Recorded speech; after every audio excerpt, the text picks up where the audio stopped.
Hallelujah, hallelujah, hallelujah. खुदावंद यीशु मसीह के मुबारक पाक कुदरत वाले नाम में आप सबकी सलामती हो।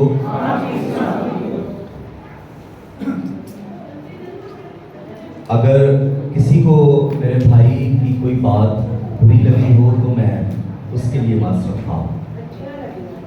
God bless you all. Bible मुकद्दस जो खुदा का प्यारा, खूबसूरत, आला, बेमिसाल और नहायत कुदरत वाला कलाम है, मेरे साथ बोले। दूसरा तवारीख या तवारीख की दूसरी किताब, 20वां बाब, पहली चंद आयात।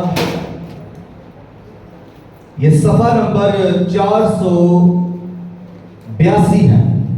बाइबल मुकद्दस का सफा नंबर 482 है। दूसरा तवारीख 20वां बाब और उसकी पहली 9 आयात। इसके बाद ऐसा हुआ कि बनी मोआब और बनी अमून और उसके साथ बास अमूनियों ने यहूसफत से लड़ने को चढ़ाई की। तब चंद लोगों ने आकर यहूसफत को खबर दी कि दरिया के पार अराम की तरफ से एक बड़ा अम्बवा तेरे मुकाबला को आ रहा है, और देख वो हसासून तमर में है जो जद है। और यहूसफत डर कर दिल से खुदावंद का तालिब हुआ। इस आयत को जरा गौर से सुनिएगा। यहूसफत डर कर दिल से खुदावंद का तालिब हुआ और सारे यहूदा में रोजा की मनादी कराई। और बनी यहूदा खुदावंद से मदद मांगने को इकट्ठे हुए, बल्कि यहूदा के सब शहरों में से खुदावंद से मदद मांगने को आए। और यहूसफत यहूदा और यरूशलेम की जमायत के दरमियान खुदावंद के घर में नए सेहन के आगे खड़ा हुआ और कहा, ऐ खुदावंद, हमारे बाप दादा के खुदा, क्या तू ही आसमान में खुदा नहीं? और क्या कौमों की सब ममलकतों पर हुकूमत करने वाला तू ही नहीं? जोरावर, जोर और कुदरत तेरे हाथ में है, ऐसा कि कोई तेरा सामना नहीं कर सकता। ऐ खुदा, ऐ हमारे खुदा, क्या तू ही ने इस सरजमीन के बाशिंदों को अपनी कौम इस्राएल के आगे से निकालकर इसे अपने दोस्त अब्राहम की नस्ल को हमेशा के लिए नहीं दिया? चुनाचे वो उसमें बस गए और उन्होंने तेरे नाम के लिए उसमें एक मकदस बनाया है, और कहते हैं कि अगर कोई बला हम पर आ पड़े, जैसे तलवार या आफत या वबा या काल, तो हम इस घर के आगे और तेरे हसूर खड़े होंगे, क्योंकि तेरा नाम इस घर में है, और हम अपनी मुसीबत में तुझसे फरियाद करेंगे और तू सुनेगा और बचा लेगा। खुदावंद के कलाम के सुने और कबूल किए जाने पर खुदावंद की कसरत के साथ बरकत हो। आमीन। जिस सब कहें आमीन। तो अनुमान है यहोशुआ के जमाने का कौमी रोजा। क्योंकि रोजों के अयाम है तो रोजों के हवाले से बात कर रहे हैं। पिछली दफा हमने नैनवा शहर के लोगों के रोजा के मुताल्लिक सीखा था कि उन्होंने किस तरह पूरी कौम ने छोटे से लेकर बड़े तक हर शख्स ने रोजा रखा और उनके रोजे की गहराई हमने देखी। फिर उसके बाद आज हम यहोशुआ के जमाना में, यहोशुआ एक बादशाह है जो इसराइल में बादशाह है, उसके जमाने में रोजे की मनादी हुई, बल्कि उसने ही मनादी ये रोजे की अपनी कौम में। आज हम इस रोजे को देखेंगे कि उस सारी कौम ने, यहूदा ने और यरूशलेम ने मिलकर किस तरह रोजा रखा और इस रोजे का अंजाम क्या हुआ। तो इसका जो अनुमान है वो है डर से दुआ तक, डर से दुआ तक। और इसकी आउटलुक जो है, आउटलाइन वो है, पहले बात यहूदा क्या बादशाह यहोशुआ, उसका तारीफ है। यहूदा बादशाह जो यहूदा का बादशाह यहोशुआ है वो कौन था, उसका तारीफ बयान करेंगे। और दूसरे पॉइंट में जो जंग का खतरा उनको हुआ था, उन अफवाज का उनका रद्द अमल जो है वो इस दूसरे पॉइंट में बयान करेंगे।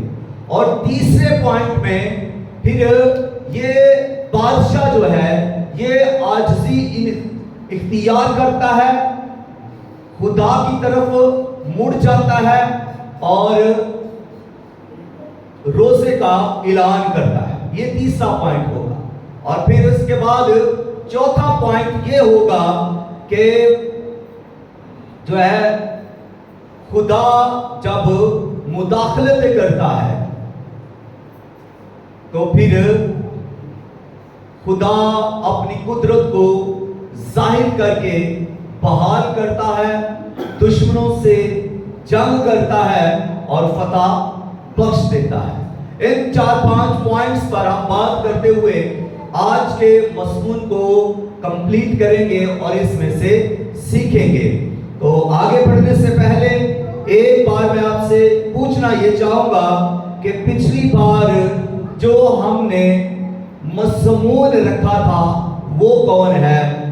जिस किसी को भी पता है कि पिछले हफ्ते का मज़मून क्या है वो जरा अपना हाथ तो बुलंद करे प्लीज। कोई भी नहीं आया था?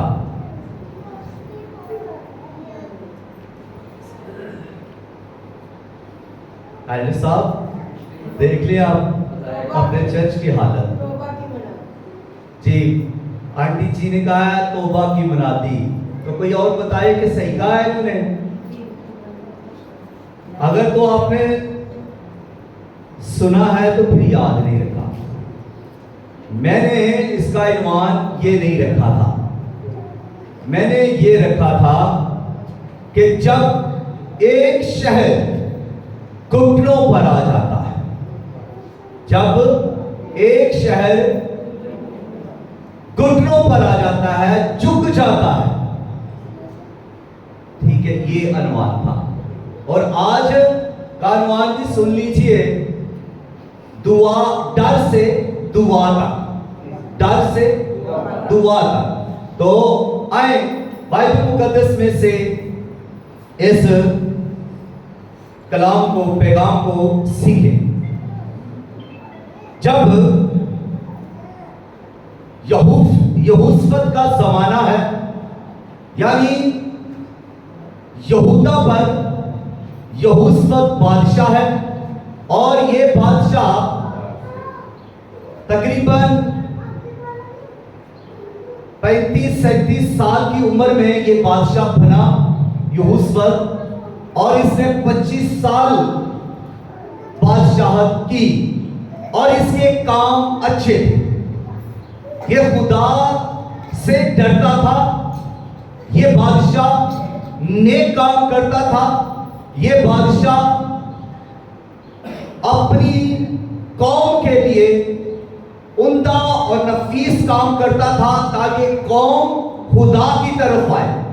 इसने जबरदस्त काम यह किया कि इसने कानून को चुना, मुकर्रर किया मुख्तलिफ शहरों के अंदर और उन्हें शरीयत नाफज करने के लिए पढ़ कर सुनाने के लिए उन्हें मुकर्रर किया ताकि वो खुदा के कलाम को लोगों तक लाएं, लोग कलाम से वाकिफ हों।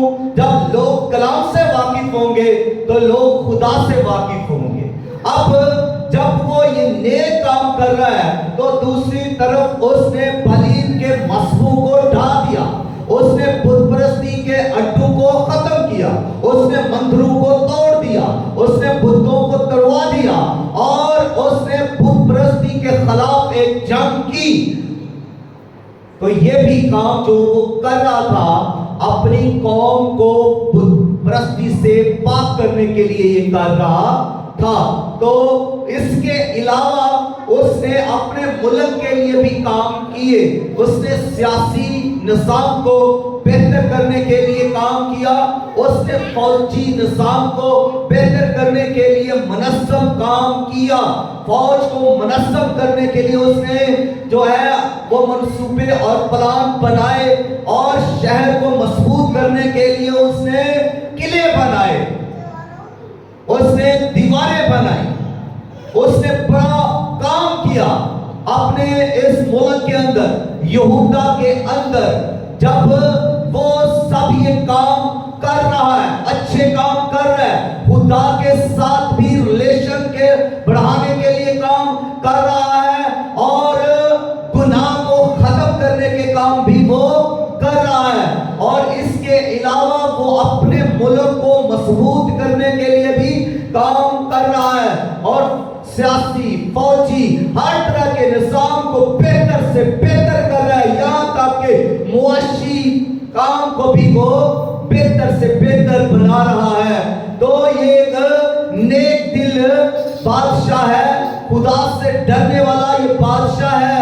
इसलिए जब ये सब कर रहा है तो अचानक से इसको ये खबर मिलती है कि तो हम पर एक बड़ी फौज हमला करने वाली है, यानी इत्तेहादी फौजें हम पर हमला करने वाली हैं। इत्तेहादी फौज का मतलब है कि दूर 4-5 मुल्क मिलकर हमला करें। अब वहां पर जो फौजें इकट्ठी हुई, मुआबी जो है बनी मुआब, वो भी जो है वो भी हमला करने के लिए आ रहे हैं। अमूनी जो है बनी अमून, ये भी उनके साथ मिलकर हमला करने के लिए आ रहे हैं और अमूनी जो है वो भी हमला करने के लिए आ रहे हैं और कोई शीर के लोग जो है वो भी, और ये सब मिलकर एक अम्बवा होकर, एक इकट्ठ होकर, एक बड़ी फौज होकर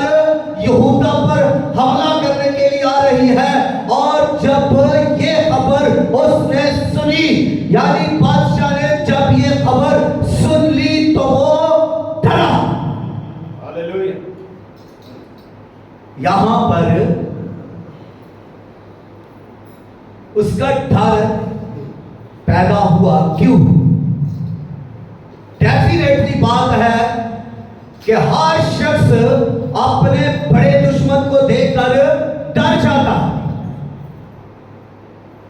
जैसे एक छोटा मुल्क हो और उस पर 4-5 मुल्क मिलकर हमला कर दे तो उसने तो डरना ही है।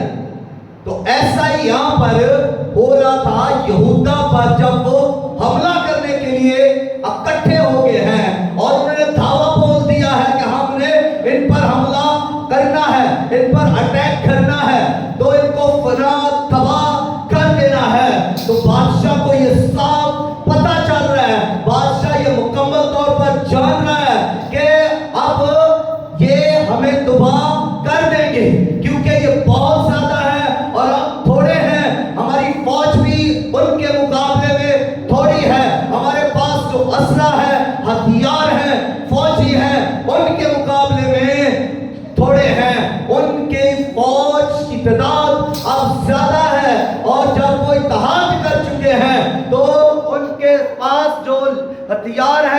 उनके पास जो असला है और जो फौजी है वो भी बहुत ज्यादा है। और इस वजह से यहोशाफात बादशाह डर गया और डर कर देखे कि करता क्या है। उसने डर कर फौजियों को जमा नहीं किया, उसने हिकमत अमली कोई भी इख्तियार नहीं किया, वो डर गया। लेकिन उसने मुकाबला के लिए कुछ ना किया। वो अपनी फौज को जमा करके उसने ये नहीं कहा कि आओ हम इनका मुकाबला करें, वो डर गया। पहली बात जो यहूद में यहाँ हमने पढ़ी है कि वो इस सारे सिनेरियो को देखकर, दुश्मन के इस हमले को देखकर वो डर गया।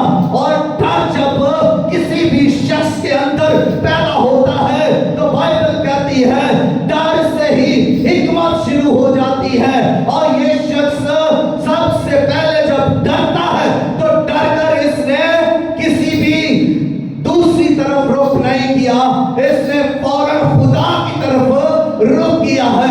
ये जब डर चुका है जब तो इसने खुदा की तरफ अपना ध्यान कर लिया है, अपनी तवज्जो खुदा की तरफ कर ली है और अपना दिल खुदा की तरफ कर लिया है, अपना मुंह खुदा की तरफ कर लिया है, अपना रुख खुदा की तरफ कर लिया है और अपने आप को खुदा के ताबे कर दिया है। और जब ये कर रहा है, ये डर गया है, तो ये सब कुछ इसलिए कर रहा है कि ये खुदा पर तवक्कुल कर रहा है, खुदा पर ये भरोसा कर रहा है।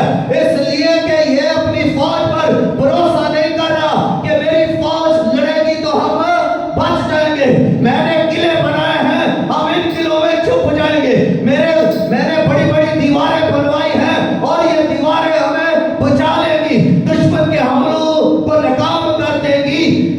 उसने ऐसा हरगिज़ नहीं सोचा, बल्कि उसने खुदा पर भरोसा किया, उसने खुदा पर तवक्कुल किया और वो खुदा की तरफ रजू आया। वह दूसरी बात इसमें जो हमने सीखी है डर के बाद, वो है दिल से, वो दिल से खुदा का तालिब हो गया, दिल से खुदा का तालिब हो गया।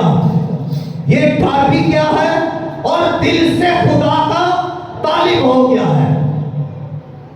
दिल से खुदा का तालिब होना और ऊपर से खुदा का तालिब होना दो मुख्तलिफ पहलू हैं, दो बातें हैं।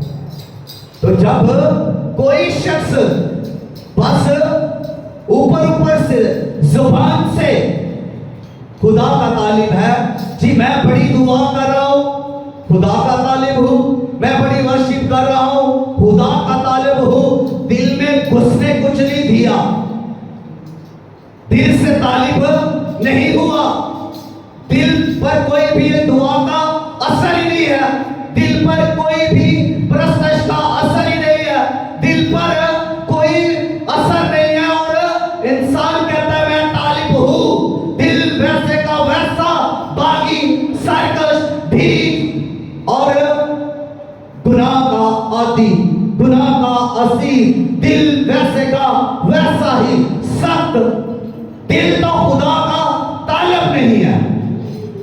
तो जब दिल खुदा का तालिब नहीं है तो फिर खुदा भी जिंदगी में मुदाखलत नहीं करता।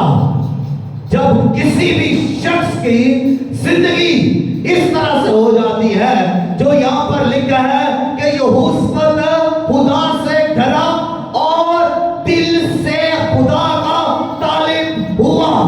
याद रखें, जब भी कोई भी शख्स खुदा को दिल से चाहता है या किसी भी लीडर की दिल से इज्जत करता है या किसी भी इंसान से दिल से मोहब्बत करता है, उसकी जिंदगी में कुछ हो जाता है, उसकी जिंदगी में फिर इलाही कुदरत काम करती है। अब यहाँ पर दो बातें हमें सीखने को मिल रही है। पहली बात, ये लीडर, ये बादशाह, ये किंग जो है, ये दिल के साथ अपने खुदा का तालिब हुआ है और जब ये अपने खुदा का तालिब हुआ है तो दूसरी तरफ देखिए सारी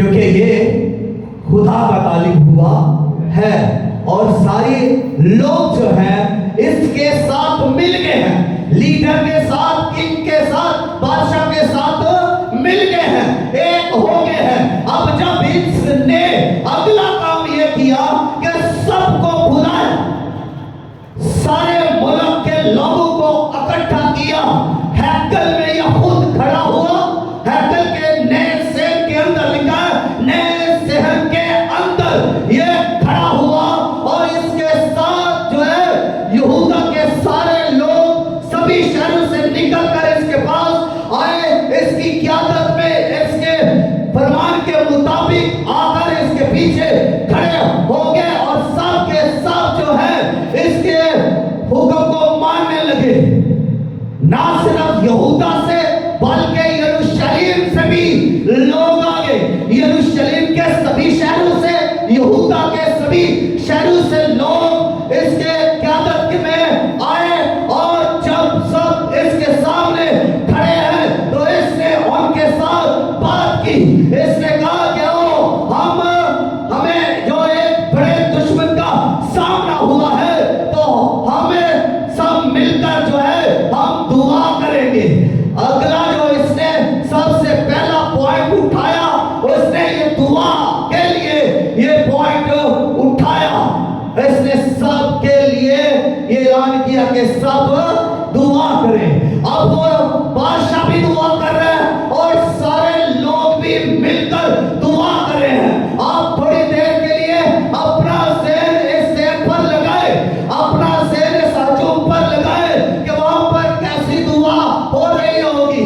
आप थोड़ी देर के लिए इसको सोचें कि जब वहां पर लाखों लाख लोग हैं, हजारों हजार, लाखों लाख वहां पर लोग इकट्ठे मिलकर दुआ कर रहे हैं हैकल के अंदर, तो किस कदर वहां पर फुसा पाक होगी, किस तरह वहां पर खुदा की हज़ूरी उतर रही होगी, किस कदर वहां पर खुदा का रूह जुम्बश कर रहा होगा, किस कदर वहां पर इत्मीनान और खुशी की लहर दौड़ रही होगी।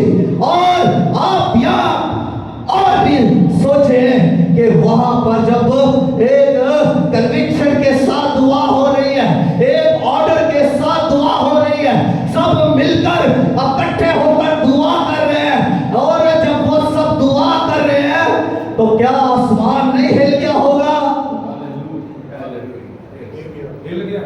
उन सबको पता था कि हम यहाँ पर एक मकसद के लिए जमा हुए हैं, उनको पता था कि हम यहाँ पर एक मकसद को लेकर इकट्ठे हुए हैं। अगर हम इकट्ठे न होंगे तो हम मारे जाएंगे, हमारे बाल बच्चे मारे जाएंगे, हमारा मुल्क तबाह हो जाएगा, हमारा नाम मिट जाएगा।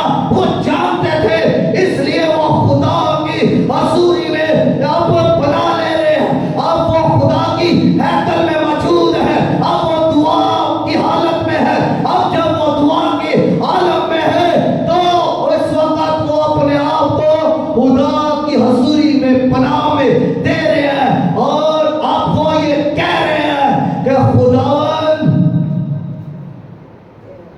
क्या तू ही आसमान पर खुदा नहीं? तो इसका मतलब है कि वो खुदा को जलाल दे रहे हैं और खुदा को अपना खुदा मान रहे हैं और ताकतवर खुदा मान रहे हैं, अपना जोरावर खुदा मान रहे हैं। यहाँ तक उन्होंने कहा कि जोर और कुदरत में तेरे जैसा कोई नहीं है और क्या तू सब हाकिमों पर हाकिम नहीं है? सब हाकिमों पर, सब पर, सारी जितनी भी मखलूकात है सब पर खुदा ही हाकिमियत करता है, सब पर खुदा ही एक जो है वो अपनी कुदरत से काम करता है और जिसको चाहता है उठा देता है, जिसको चाहता है बढ़ा देता है, जिसको चाहता है बरकत देता है, जिसको चाहता है सरबलंद करता है और जिसको चाहता है नबूद करता है, जिसको चाहता है मिटा देता है, जिसको चाहता है जय प्रभ बना देता है। तो यहाँ ये सब दुआ कर रहे हैं और आप थोड़ा और इसको अगर सोचें तो क्या उनके आंसू नहीं निकल रहे होंगे दुआ में? क्या वो रो नहीं रहे होंगे दुआ में? जब आपको पता चल जाए कि दुश्मन हमला करने वाला है और मैं मारा जाऊंगा, अब इसके अलावा आपको ये पता चल जाए कि मेरे बच्चे अब मारे जाएंगे, तो क्या आप खौफजदा ना होंगे? आप डर ना जाएंगे और आप रोएंगे नहीं खुदा के सामने कि हमारी मदद कर, अपने आप को उसका तालब ना बनाएंगे? तो यहां पर सब यही हो रहा है। वो डर गया, खुदा का तालिब हो गया, उसने दुआ में खुदा से मदद मांगी, खुदा से प्लान मांगा, खुदा के हुजूर सरेंडर हो गया, खुदा को जलाल दिया और खुदा की हिकमत, खुदा की हाकमियत, खुदा के इख्तियार को उसने मान लिया कि तेरी कुदरत हमें बचा सकती है और हमारे दुश्मनों को मिटा सकती है।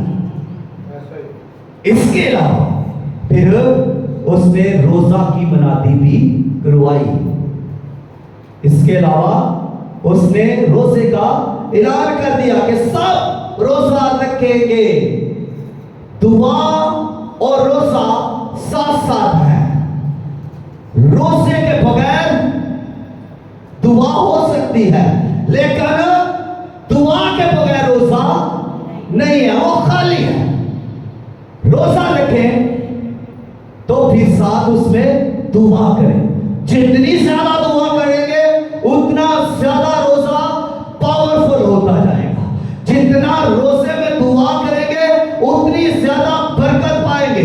जितनी ज्यादा रोजे में दुआ करते जाएंगे उतने बंधन टूटते जाएंगे। जितनी ज्यादा रोजे में दुआ करते जाएंगे उतनी बार दुश्मन शिकस्त खाता जाएगा और आप खुदा अपनी कुदरत से आपके दुश्मन को बस्ता घर तक कर जाएगा।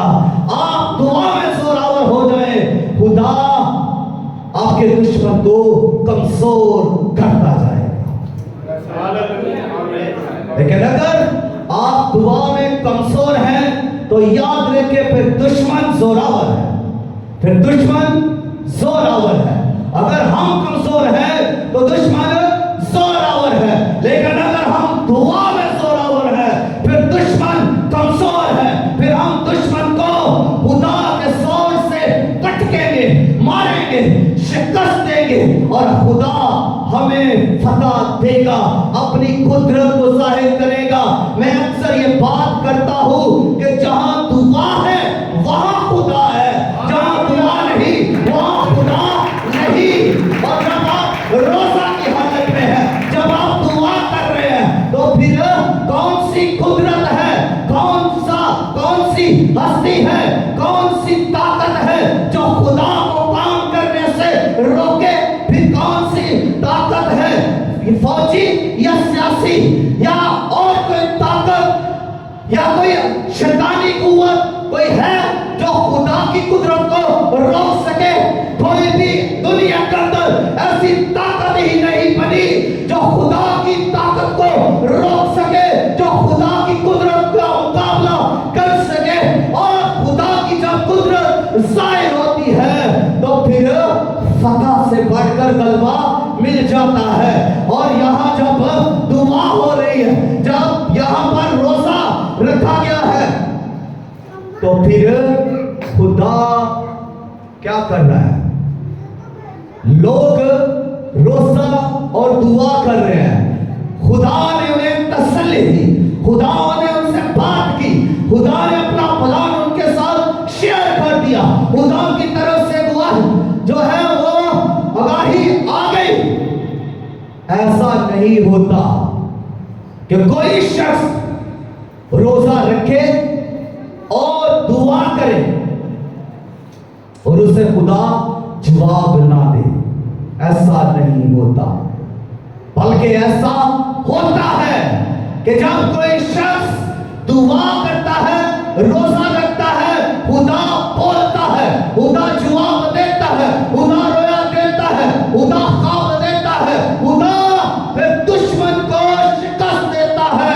और दुआ और रोजा में ठहरने वाले शख्स को खुदा बरकत देता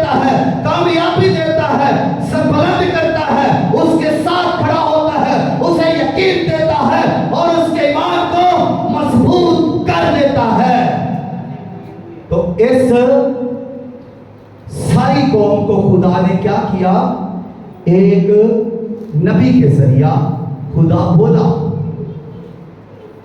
यहोशू के साथ खुदा बोला किसके जरिए? एक नबी के जरिए, यसीएल उसका नाम है। उसके जरिया खुदा ने बात की, रूह ने उसमें से होकर उन्हें बता दिया। और आज भी ऐसा होता है कि नहीं होता? हाथ उठाएं जिनका यकीन है कि ऐसा होता है, ऐसा होता है। और मैंने ये इसी जुमा तजर्बा कर लिया। जब मैंने रोजा रखा तो दुआ को मैंने नहीं छोड़ा, बार बार तो ये आगाहियां खुदा की तरफ से आ गई। जो मैं चाह रहा था खुदा ने वो बताया, वो सब कुछ प्लान खुदा ने दे दिए। खुदा बोलता है, कोई कोशिश तो करे, कोई खुदा से मांगने की कोशिश तो करे। खुदा देता है, खुदा बोलता है, खुदा तसल्ली देता है, खुदा प्लान देता है, खुदा बता देता है। और खुदा ने बताया, इसी जुमा की बात कर रहा हूं। और यहां पर इस कौम को, यहूदा की सारी कौम को, इस और इस्राएल की सारी कौम को, लोगों को, सब जो वहां पर इकट्ठे थे, जो बादशाह यहोशू था, उसके लिए ये पैगाम खुदा की तरफ से आया। क्या पैगाम आया? नबी के जरिए से खुदा बोला। खुदा ने कहा, ना डरो, ना घबराओ, ये जंग तुम्हारी नहीं, ये जंग तुम्हारी नहीं। याद रखें, आपकी बीमारी आपकी नहीं, आपका दुश्मन आपका नहीं, आपका मसला आपका नहीं। और आपकी बदहाली आपकी नहीं, खुदा इसको लेता है। हमारे गुनाह किसने लिए? यीशु ने। हमें बुझाया किसने? यीशु ने।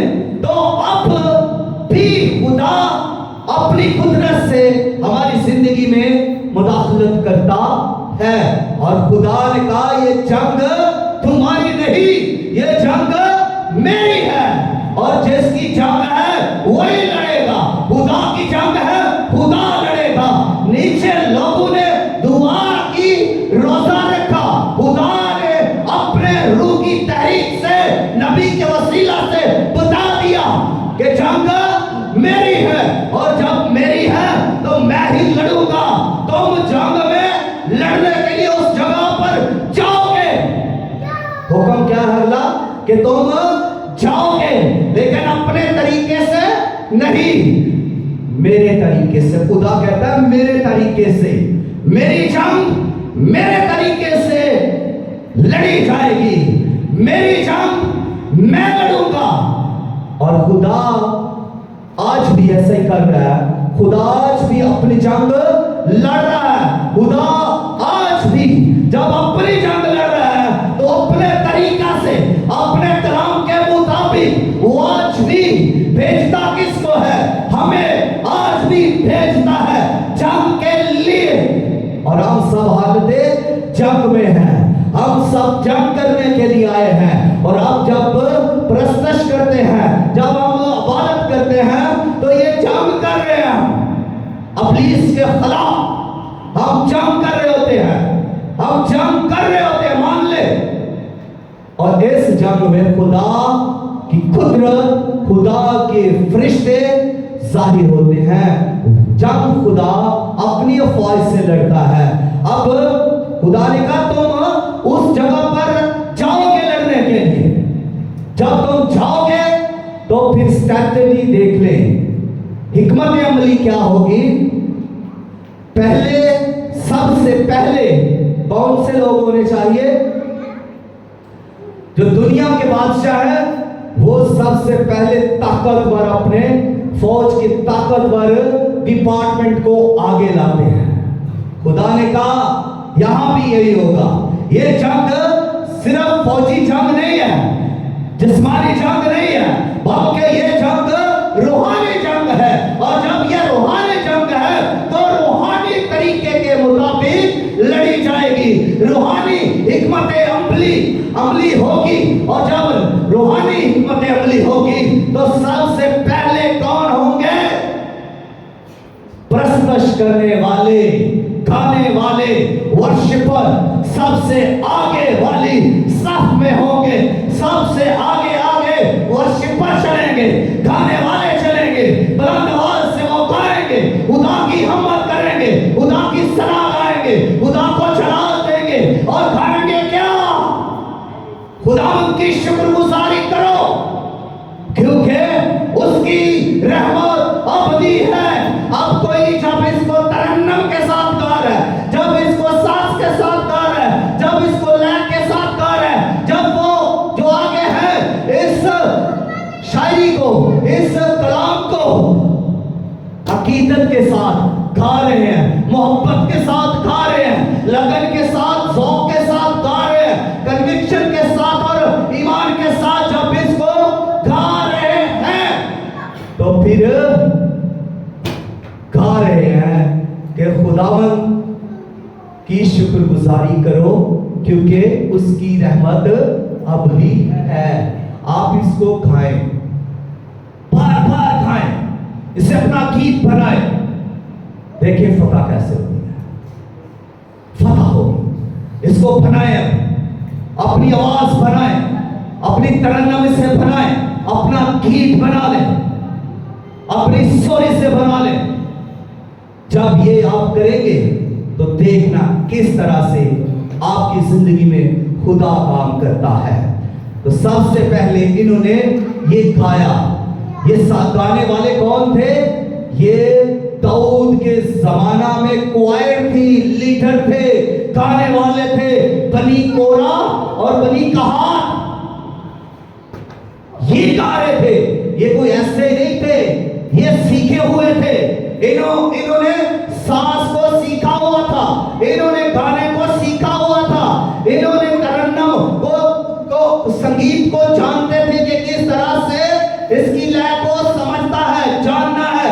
ये सीखे हुए थे, ये ईमान से ममूर थे, ये हमद करने वाले लोग थे, इसलिए ये सबसे आगे हैं। Hallelujah, very good, very good.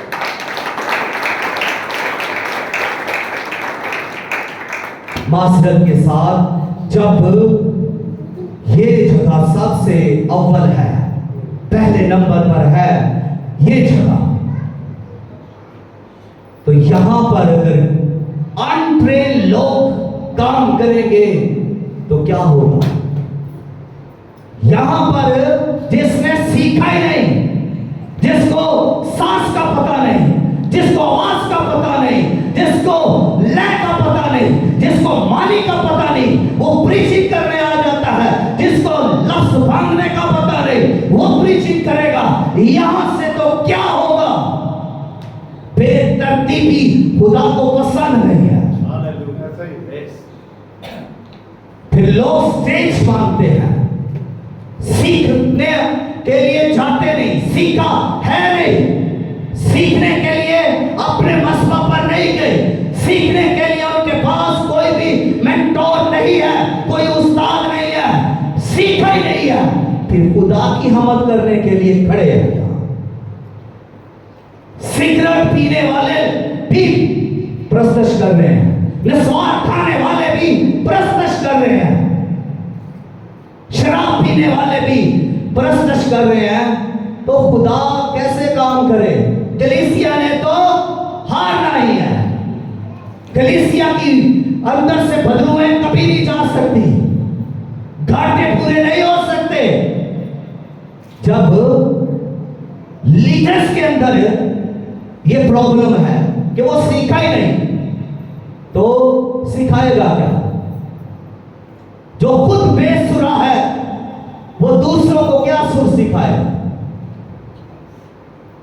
अगर आप सीखने के लिए आते हैं तो फिर समझें, जाने कि आपको सिखाने वाला क्या है। कब तक हम अपनी जिंदगी को इसी तरह गुजारेंगे। मेरी बातें शायद आपको बुरी लग रही हो, हकीकत यह है अपना टाइम वेस्ट ना करें। किसी भी, चाहे मैं हो चाहे कोई और हो, किसी भी अनट्रेन्ड शख्स के पीछे मत जाए। उसकी पर्सनैलिटी को देखे, उसके अंदर देखे कि वो काम कर रहा है कि नहीं, उसका रिलेशन खुदा के साथ है कि नहीं, उसके साथ खुदा बोलता है कि नहीं। आप इस चीज को नोटिस करें, फिर उसके साथ दुआ करें, वरना छोड़ दें उसे, बेहतर है आपके लिए। और मैं ये भी नहीं चाहता, क्योंकि कोई भी ये नहीं चाहेगा कि ये गिरजाघर खाली हो जाए। लेकिन अगर आपको बरकत नहीं मिल रही, ना आया करेगा। इससे पहले कि मैं खुदा का जवाब दे हूं, खुदा मुझसे पूछे और मैं आपका मुजरम बन जाऊं, फिर आप क्या कहेंगे कि हमने तो इसी ने सिखाया। तो आप अभी से समझ आए कि मैं जो सिखा रहा हूं सही सिखा रहा हूं कि नहीं। इन चीजों को नोटिस करें जो यहां पर हो रहा है इस मसला पर। आपको इससे क्या मिल रहा है? लेकिन मैं ये जान रहा हूं कि कोई तब्दीली नहीं आ रही। जुमा की इबादत के लिए बोला जाता है, मगर लोग बहुत थोड़े आते हैं। क्या जुमे को खुदा नहीं आता यहां? या आप जुमा को खुदा की सुनता नहीं है? क्या इतवार के रोज ही खुदा आता है और उसी वक्त आप बोल सकते हैं, दुआ कर सकते हैं, इबादत कर सकते हैं? सब काम अपनी अपनी जगह जरूरी है, लेकिन इबादत से बढ़कर कुछ जरूरी नहीं। यहोशप्पत ने जान लिया कि जंग लड़ना जरूरी नहीं। यहोशप्पत ने जान लिया कि दुश्मन का मुकाबला करना जरूरी नहीं। जरूरी दुआ करना है, जरूरी रोजा रखना है, जरूरी यह है कि खुदा से पूछा जाए, जवाब लिया जाए, खुदा से पैगाम लिया जाए। हम ऐसे ही जा रहे हैं, खुदा से कोई रहनुमाई हमें मिलती नहीं, लेकिन हम वो काम कर जाते हैं। यहोशप्पत ने जंग के लिए कोई फौजी नहीं भेजा, उसने पहले रहनुमाई ली।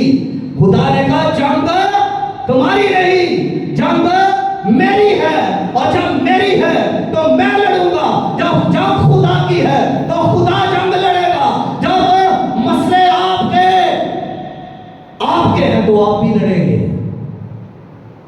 क्योंकि आपने मसले खुदा को दिए ही नहीं, आप खुदा के हुए नहीं। जब आप खुदा के हो जाएंगे, आपके मसले भी खुदा के हो जाएंगे, और जब आपके मसले खुदा के हो जाएंगे तो हल्ले मुश्किल की शाम हल्ले करेगा।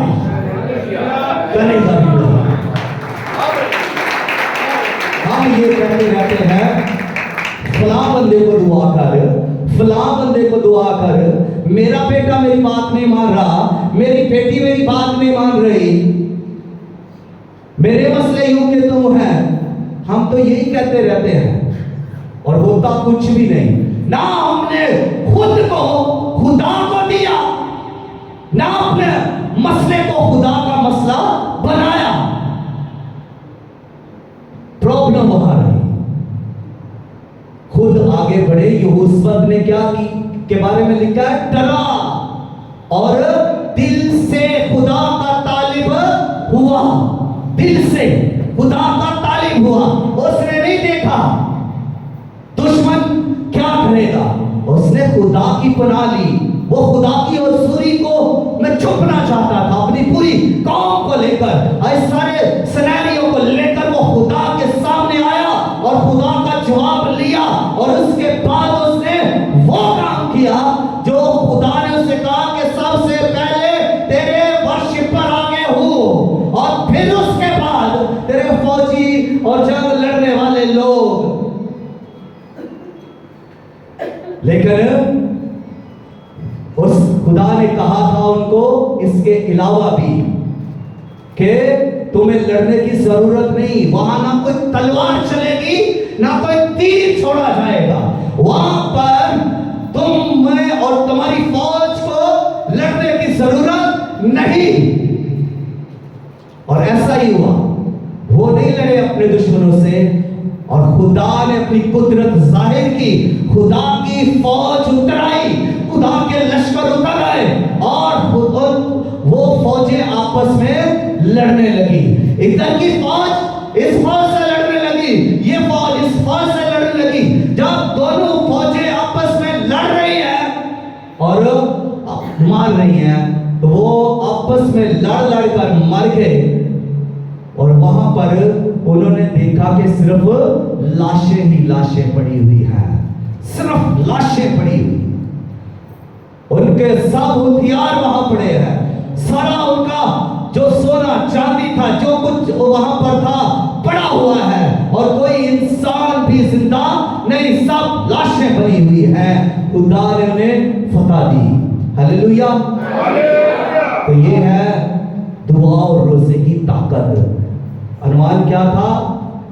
डर से दुआ तक। इसको याद रखिए। खुदा इस्लाम के वसीला से कसरत से बरकत दे। आमीन। आइए अपने सर खुदा की हजूरी में झुकाएंगे और दुआ करेंगे। और हदिया के लिए एल्डर सलीम साहब से गुजारिश है कि वो एक गीत गाएंगे और उसी में हदिया जात उठाए जाएंगे, लेकिन उससे पहले हम दुआ करेंगे। आइए सभी अपनी आंखें बंद करें।